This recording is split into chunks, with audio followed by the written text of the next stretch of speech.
Hey guys, Jake the dog trainer here today. I am here in collaboration with Steadfast Service Dogs and Steadfast Canine Solutions. I'm here to talk to you guys today a little bit about e-collar usage. E-collars are commonly referred to as shock collars, which is really a bit misleading, okay, in terms of how we're going to use them with our dogs. So today I want to clear the air about, what e-collars are, how we use them, why they work, and how they're going to help you and your dog grow and learn as a team. So, in order to understand e-collar usage, we have to understand what they're doing, okay? So, really, e-collars mimic what's known as a natural correction, okay? So, a natural correction is what a dog would receive in the wild from another dog, okay? So, in the wild, when a dog corrects another dog, they don't hit them on the snout, they don't hit them on the rear, okay? They do something called scruffing. Now, scruff is a bunch of loose skin right up here on the dog's neck. Okay, don't know if you can see that on the video real well, but it's all this loose fur right here. Okay, and so what a dog will do when they scruff another dog is they're going to come with their mouth, they're going to grab it, they're going to pinch and twist, lift up, shake, give a low growl, and release. Okay, this is what's known as a natural correction. This is how dogs have been communicating no to each other for eons. Okay, now what an e-collar aims to do is it has these two little electronic points here, okay, these two little metal points. What happens is when we use the stimulation on the remote, a little arc of electricity goes between these two nodes, okay. Now what this happens is it causes the muscles on the dog's neck to contract like this, okay. So what this does is it mimics a natural correction by making the dog's muscles do this, okay, which activates their thousands and thousands of years of evolutionary history that say don't do this, just as another dog would tell another dog. Okay, now when we are using these, good boys, we want to use them very specifically. Okay, there's a lot of hate out there on e-collars and how to use them. Many people are very, very much against them, right? Now there are 1,000,001 ways to train a dog. Okay, and there is no right way. There are definite wrong ways, okay, but there is no one right way. Really, your training method comes down to what is going to work for that dog in that situation. E-collars can have detrimental effects when they're used improperly, and all these horror stories you read online usually come from an inability to use the e-collar as a corrective tool, right, which is all that it is. It's a way to communicate with your dog, okay, particularly when we start looking at more advanced techniques such as off-leash and distance commands, okay. So when we use it, okay, we do something that I call climbing the ladder, okay. So I personally love to use Dogtra as well as e-collar technologies because of the range sensitivity that they have, okay. So e-collar technologies usually goes from 0 to 100. Dogtra goes from 0 to 127. Okay. These sound like really, really big numbers. This is compared to other brands like Sport Dog or a Garmin, okay, which is usually a 1 to 10, a 1 to 8. Okay, now we as humans see the number 8 or the number 10 and we go, okay, well, 10's not really that high. 8 isn't really that high of a number. What those numbers mean is it is 100% of the possible power it can output.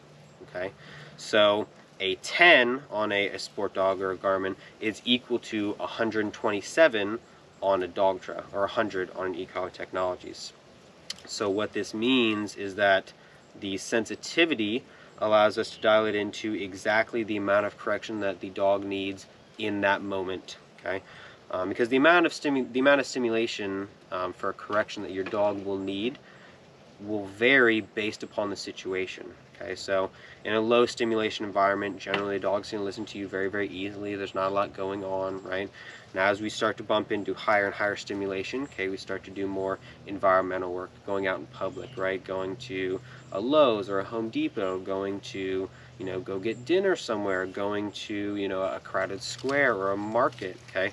As we slowly increase our stimulation level for the dog environmentally, the dog will have a tougher and tougher time of listening. This is really because we are asking them to ignore natural instincts. Okay, so when this really comes down to it, right, we have a bond between our dog, right? Our dog trusts us. Okay, But part of this is we are saying, hey, all these instincts you have, I need you to ignore them, okay, because I'm going to keep you safe. So when we're out in public and we have all these people around us, right, the dog's natural instincts are going, okay, I need to keep an eye on him and on him and on him, and there's someone behind me, and there's another dog over there, and there's a loud noise over there, okay. There's a lot going on for the dog's senses, and so the dog naturally wants to check up on them. And part of that is he's doing his job, right? So he's going, okay, well, you know, my job as your companion is to protect you, right? In order to protect you, I need to know what's going on. Well, in today's society, you know, really we can't always have a lot of that. What we really need is a dog that's going to be well behaved, going to be nice and calm, okay? And so in effect, we are saying, okay, you know, I know that you're worried about, you know, this person over here and this loud noise over here, but really what I need you to do is ignore those and just pay attention to me, okay? So I'm going to keep you safe just like I know you're keeping me safe, okay? But I need you to ignore those natural instincts. So we're asking a dog to ignore eons of evolution that have told him to do one thing, right? And we're now asking him to completely reverse it and ignore all this stimulation. So when we use an e-collar, our stimulation level, correction-wise, is going to be directly reflectant of how much stimulation he is receiving on an environmental level, okay? So what we're going to do is we do something that I call climbing the ladder, okay? So when we're using an e-collar, I'm not going to start at a very high number, okay? I'm going to start very, very low. Now I'm not going to start at 0, okay, because obviously the dog's really not going to feel that, okay? I usually like to start in that 10 to 15 range, okay?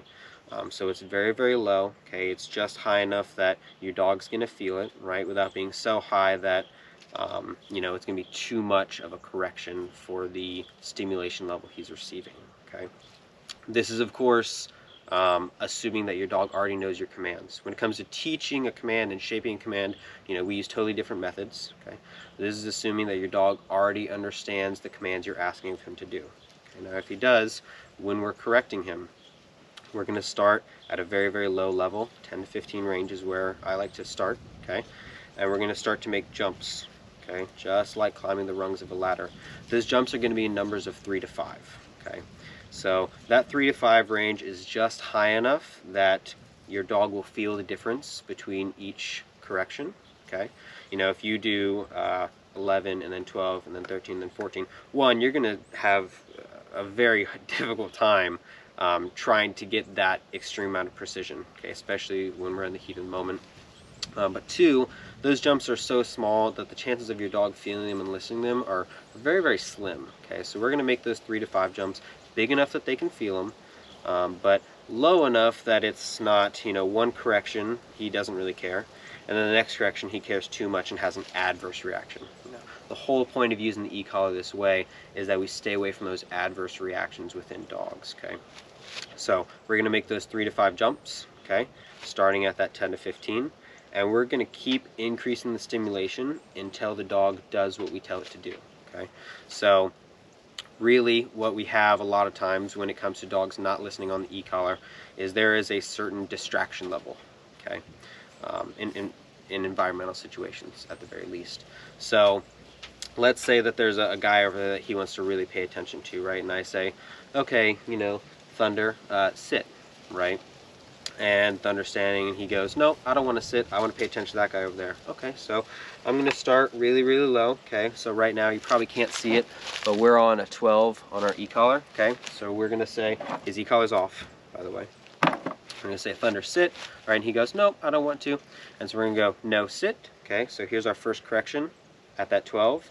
And we're going to jump, okay? So now I'm at 16, so I just jumped by 4, okay? So he's going to ignore me again. We're going to say, okay, no, sit. No, sit. No, sit. In between corrections, we're going to give a 2-second window for him to make the right choice. Adult dogs have about a 4-second short-term memory, okay? And half of that is their decision-making period, okay? So within those 2 seconds, he will have decided whether he's going to listen or whether he's going to keep ignoring you. Okay, so we're going to give about a 2-second window in between each correction. And so we're going to keep going, no sit, no sit, no sit, no sit, right? All right, so now he finally sits. Climbing the ladder can be a very time-intensive task, Okay, particularly if you have a very stubborn dog or a high drive dog that might not care about the stimulation level, right? So let's say we started at, I think it was 12, right? And now we're all the way up at 33, okay? So made a couple jumps there. So now he finally sits. So what we're gonna do is we're gonna take our e-collar and lower it right back down to about where we started. And now we're at 13 again, okay? The annoying part of climbing the ladder, okay, is that let's say your dog does something that dogs will very, very commonly do when they're beginning to learn how to listen, okay, where they do a sit and then will immediately pop back up, right? So in the dog's mind, did he do what you asked him to do? In theory, depending on how you've trained him, yes, right? His butt hit the ground, he did do a sit, right? And he chose to break that command and pop back up. Well, now, okay, we're at 12, and we got to start that process all over again. No sit, no sit, no sit, no sit, okay? The thing to remember with our e-collars is that the number really does not matter, okay? All the number means on that little LCD is that is the number that it took for your dog to listen to what you asked it to do, okay? Many people, you know, I have many clients that will be using their e-collar, and we explain this to them, we go over it, you know, I help them use it in real life, and they'll call or text me a week or two later and they'll go, well, you know, Jake, you know, my dog Spot wasn't listening, and it you know, I didn't feel like I could use the e-collar because I was all the way up to 30. Okay. 1, 30 isn't very high. Okay. And 2, the number does not matter to you. Okay, what matters to you is your command that you tell it to do. You know, for me, obedience is not optional. Okay, obedience is what I say, when I say, and how I say it. Okay, and there are a couple reasons for that. One, that's your rent fee, right? I feed you, I take you to the vet, I make sure you have adequate exercise and water and shelter. I take care of all of your needs. So if I tell you to do something, I'm going to expect you to do it, right? But 2, the even more important reason is the fact that it's a safety concern, right? So if you are, you know, opening up the door to let your dog potty in the morning, right? Your dog runs out and he runs towards the road and there's a bus coming, okay? You might not be the one running, but it is your fault as an owner for not having control of your dog if he were to get hit, okay? So it is a safety thing, right? You need to have control of your dog in, you know, circumstances that some people may find extreme if they don't take their dog out a lot, but really are very, very commonplace. You know, so having that ability to control your dog is of the utmost importance. So because that, obedience is not something that's optional, right? If I tell you to sit down, you know, it's not something that, well, you know, when you feel like it, you can sit down, or, you know, if you so choose to, or 10 minutes from now, you can sit down, right? I don't know. And obedience is what I say, when I say, how I say it, okay? And e-collar is a really, really, really good tool to use for that when it's used properly. Now going back to why it can kind of be a pain, okay? So I have a great example. So this is Thunder, for those of you that don't know, okay? But I have another dog, Boost. He's a little pocket Dutchie, little Dutch Shepherd. Very, very small dog. I got him when he was 6 months old. He'd already had some level of training, but for those of you that are unfamiliar with the Dutch Shepherd breed, they're very high drive dogs. So he was on this unit. This is still the collar that I used over 2 years ago now. Same unit. This is the Dogsure 2300. Okay, this is usually used for bigger dogs like Mr. Thunder here. Okay, dogs that are, you know, 50, 100 pounds and up. Boost, when I got him, was sitting pretty right about 28 pounds. Even today, he's only about 46. But at 6 months old, he was right at 28 pounds when I got him, and he had this big old unit on him. And so I knew he knew the obedience because he had, you know, he already had some semblance of it. But as a very high drive dog and as a very stubborn dog, he didn't want to listen to me. So when I used the collar, you know, I'd use that process, climbing the ladder, okay? And so we'd start low and we'd go up and up and up and up and up. And I'd be sitting there, and it's a simple down, right? It's something that really shouldn't be very hard, right? All you gotta do is lay your body on the ground. And he would not, this little 28-pound dog would not acknowledge anything I said under a 66 correction out of 127. And I was routinely above 90 to get him to actually comply with the commands, right? And so he would sit there and he'd be staring up at me, and I'd say, you know, boost down, right? And he'd go, nope, don't want to, and start correcting. And I'd go up and up and up and up and up and up and up and up and up. And because of his small size, right, and he has very short hair, you can see his neck start moving, right? Because what that e-collar does is it causes that muscle contraction, right? And so on short hair dogs, you can sometimes at a high stim see their neck muscles contracting, okay? And so his whole neck would be contracting. He'd go, nope, I don't want to. And eventually I'd reach so high that he'd go, okay, it's not worth the fight. Because really what this number means is this is when he is deciding that it is more worth it to listen to you than to do what he wants to do. Okay, so going back to that, kind of went off on a tangent there, but going back to that distraction level, right? So we have our distraction level staring at this person over here, right? He doesn't want to listen because he's keeping an eye on them. Right, so we're going to start here. No sit, no sit, no sit, no sit. At some point, wherever it may be 22, it may be 52, okay? At some point, we're going to come even with whatever that distraction level is, and then we're going to surpass that threshold. As soon as we surpass that threshold, that is when the dog goes, okay, you know what? It's not worth the fight. I'm going to choose to listen to you. Now, what we will find over time is that that distraction threshold is going to lower itself for two reasons. One, because that distraction is going to start to mean less and less to the dog, right? As that obedience becomes more habitual than a chore, it's just going to become second nature. But two, right? Let's use my example with boost, okay? Let's say it takes that 66, right? And we're starting at 12, okay? Just because it takes 66 for him to listen does not mean 12 through 66 are comfortable, right? It is still an uncomfortable sensation. It is still very much a correction, right? It's not designed to hurt him, right? But it's designed to teach him through natural methods, right? So just because it takes this much for him to listen does not mean that this is pleasant. And so dogs, being as intelligent as they are going to go, okay, I could be stubborn. I can hold out to that 66, or I can listen down here because I know, right? Because I don't care about the numbers. I know my owner will take me to 100 or 227, okay? Because the numbers to the human do not matter, okay? And so what you'll find is that distraction level will slowly start to lower. So when I first got Boost, I was, you know, routinely above 90, okay, in order to get him to listen to my living room.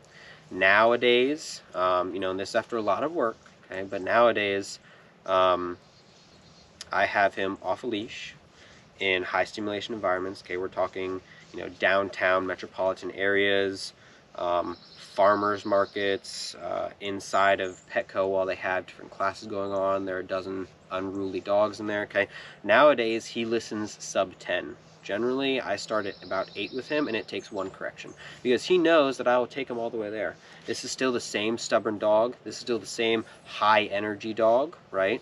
And he knows that I will enforce what I'm telling him to do, okay? So when we're using that e-collar, you know, it's good to be very comfortable with it, right? And just understand that the e-collar is not meant to hurt your dog. It's not going to ruin your dog's temperament, okay, as long as it's used properly. Now, if every time you use that e-collar, you start off at 80 and you just hammer and hammer and hammer, right, the dog's obviously going to hate it because there's no incentive to work well because all he gets is punishment, okay? Training is going to be all about balance, okay? Balancing that correction with that reward, okay? And that's really what it comes down to, guys.